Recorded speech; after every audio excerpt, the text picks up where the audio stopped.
Let's do this. Let me walk you guys through my dealership car collection.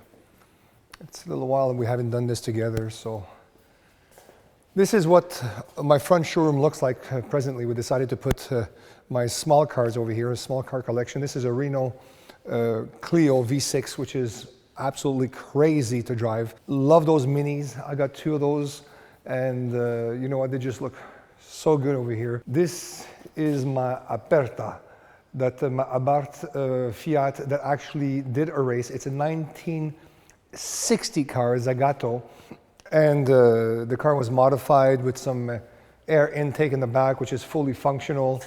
I mean, you've seen me trying to get in and out of this car, which is pretty friggin' funny. This is a car that I always loved and I had to have, especially because it's number production 333, which is my lucky number. The Ford GT Heritage. This is really, we need to have one of these, right? You'll see a couple of motorcycles around here, and this is Polly that loves bikes. And we were able to buy a collection of older motorcycles from a gentleman. All right, so we'll start with one of my favorite cars of all time, my SLS wide body Mercedes that we did with Fab Design. We had all kinds of upgrades, supercharge, suspension, muffler, 800 horsepower to the wheels. I actually really like Mercedes. I feel that it's the best punch for your buck. I'm a big fan of the Black Series, and I was able to get a few of them. So the SLS in red, beautiful. I also have this C63 and the CLK. I bought this and had the opportunity to meet that year Nico Rosberg. He was right behind Hamilton back then. It's a special edition. It's the SL63, very nice cruising car. But the way that they did them is 19 white, 19 basically black for all of the F1 tracks. The whites were, of course, Nico Rosberg. This is a car which is made after the Montreal F1 track, Gilles Villeneuve. So you have the carpets, the dash, the back of the car with the track. When you actually open the car or unlock it, you have the projection of the track with the light on the ground, which is pretty cool. I was able to get the car actually signed by Nico Rosberg on the dash and also the helmet. So that's pretty cool. It's a nice feature, and you know what? I'm sure somebody's going to love that car, especially with the entire history. And you know what? It has 29 kilometers. It's like never driven. This is the Queen. Most of you know the Queen. Actually, the King is being prepared right now, so we'll have 2 really beautiful cars, 2 beasts, when we go to the next quarter mile event. My Charger, Dukes of Hazzard. This is the big boy. I had to have it just for the history of the car. Growing up with that TV series, for me, it was like so friggin' cool. So this is a car that I actually love. It's actually made exactly like the one that was in the TV series. This is my Nomad. I have something with the station wagons. I don't know why, but I think they're friggin' cool. And that car I bought off a guy in the US. The car is fantastic. The body is amazing, but the engine was shit. So I actually decided to do a little upgrade. Maybe I can show you the upgrade quickly. Oh, so clean. Yes, my friend.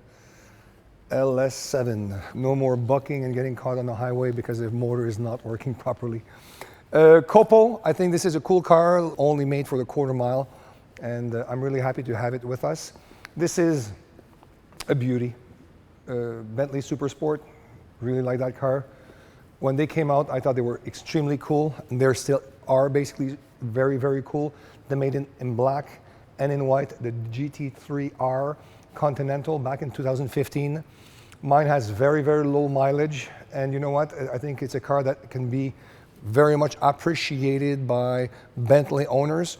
So this is definitely something to keep. This is the winter truck for my fiancée, the Urus, which is fantastic. Her summer truck which is the G Square. So friggin' cool. Love the color, the snorkels and all of the Brabus gadgets that was actually put on the truck makes it stands out. It drives like so much better than the G. I mean, any other G, this, amazing. I mean, holy schmoly. And it's so friggin' tall that it doesn't fit in any of my garages beside this one, so this is where it's being parked right now. A Defender, my Jurassic Park truck, it just looks so cool. And you know what? When you drive this truck, has no power, I mean no power whatsoever, like 120 kilometers an hour if you're going down a hill, woohoo! But it's diesel, it's just fun, it's just relaxed, you get to enjoy the truck, just driving. Really, really cool, by the way. Winter truck for the family, which is the white Escalade. I'm actually thinking of going with Lincoln Continental. I really like Ferraris. They drive amazing. The technology is superb. And you know what? For a car collector, they actually make money. They figure out something that others didn't. Ferrari is definitely a good investment if you're able to get one of those more limited production cars, obviously. 599 GTO, whoa. Beauty. Very few were made with this color spec. It's amazing. The F12, which is a wonderful GT, a big V12 in there, plenty of power, and it looks great. Then you have the big brother, which is the F12 TDF, and I must say that I did those specs on the car, the matching color exterior on the interior seats, and it's amazing. And I decided to do a few other cars like this from Ferrari, hint, hint, hint. So you can expect my Monza to become something very, very similar to this one over here.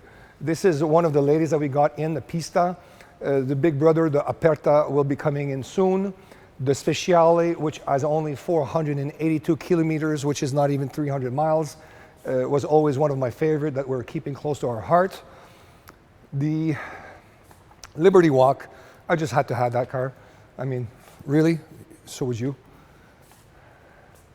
This is this is a nice, I believe it's a 458, and it's my ex-wife's. So I'm actually selling it for her. So here you have the inside story on that one.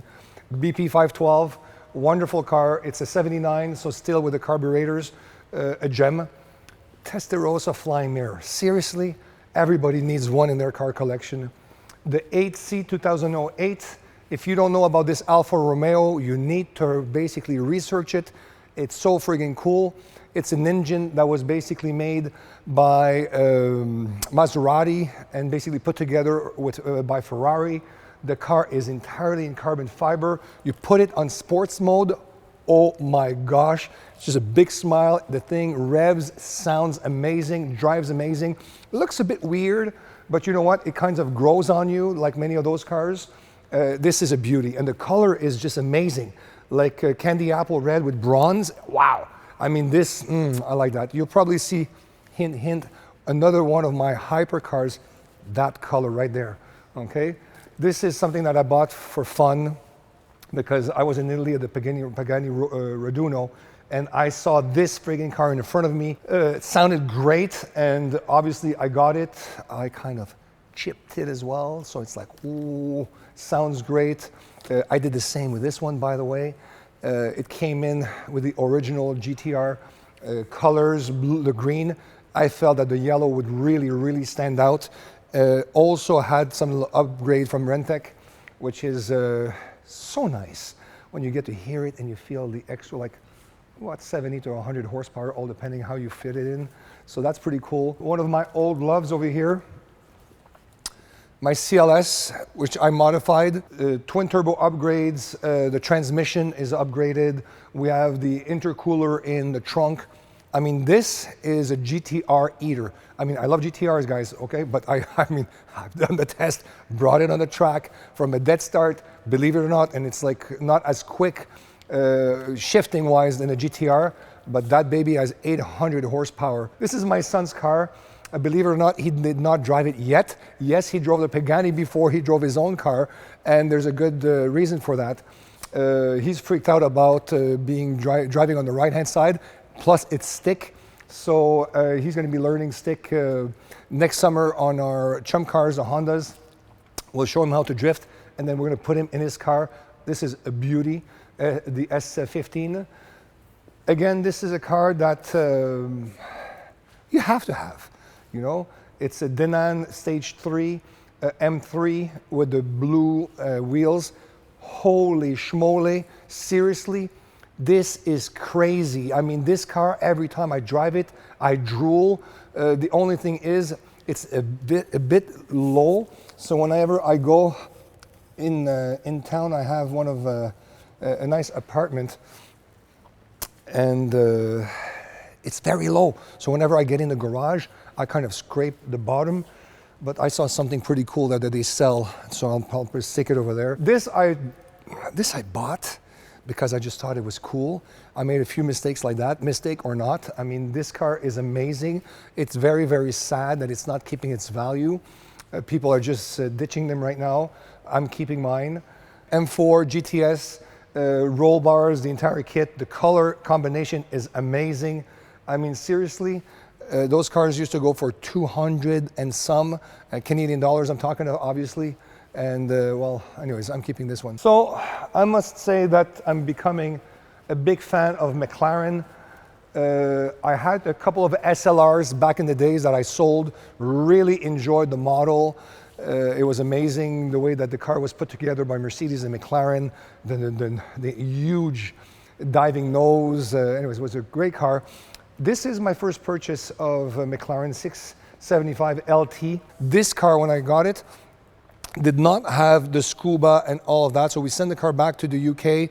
They put all the goodies, which is personally the way that the car should come, and basically got it back. The telemetry kit, all of it is on the car, so you can register all of your lap times plus videos. This is a nice little 911 that we just got. This is a car that I really love personally. We moved several here in the dealership when they were like super hot, and I decided to basically keep the GT3 RS purple. I drove this car, I kind of raced this car as well a bit on one of the new TV shows that will be coming out next fall, and I could not believe the sound and the acceleration that we were getting out of this. No turbos, no bullshit. It's just like a flat friggin' 4-liter, 500 horsepower. You put it in launch mode, I'm telling you, there's nothing like it. That's all I can say. This must be my second favorite car of all time. I always wanted a Porsche turbo when I was actually working hard and looking to have my first real reward after working so many years, 100 hours a week. I wanted a Porsche turbo. That was my ultimate car. I had a couple since, but when I was able to get my Porsche turbo that we actually turned into a real RWB, gave it so much love, some turbo upgrades, and of course the best part is that it has my daughter's name on it. So I mean, I personalize it as Alice, my baby girl. And this is just crazy. It's so much fun to drive. The wheels are huge in the back. It's like this, and it drives. It's like smooth. You cannot believe it. This is the reason why I got into half-mile racing, right there. I bought this car, the 911, 997, whatever. I bought this car from Boost Logic. Well, actually, Boost Logic initially modified that car. I bought it from its owner in the US. They told me, oh, you got a 1,000 horsepower Porsche. Woohoo! I sure did. And I was invited to the first race here of a half mile in Ontario, so Race the Runway in Smith Falls. And who knows, I actually won the race, not even knowing what I was getting myself into. The car had a couple of upgrades since. It's like my Frankenstein friggin' project. This is really cool, great story. Porsche slant nose. I got a couple of Lamborghini race car. This is their newest, the Huracan. This is the Gallardo. Sexy doesn't need any introduction, especially for the ones I actually saw Road King. This was one of the first Huracan that was flipped into a twin turbo We did this with Jason Hefner, which did most of my Lamborghinis back then.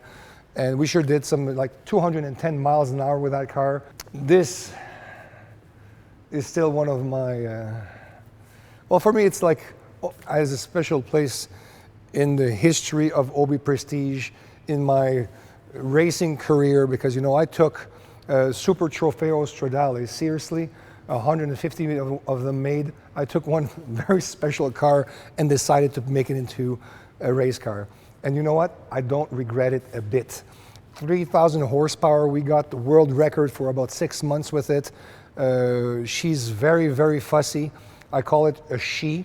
So she's like very, very fussy. I had a couple of other Lamborghinis built after her, and I think she wanted to give me attitude, like you know what. And eventually I showed her more love and kept on driving her. And you know what? She gave me 2 more records. And there's just nothing like it. Super Trofeo Stradale. I kept as much as I could.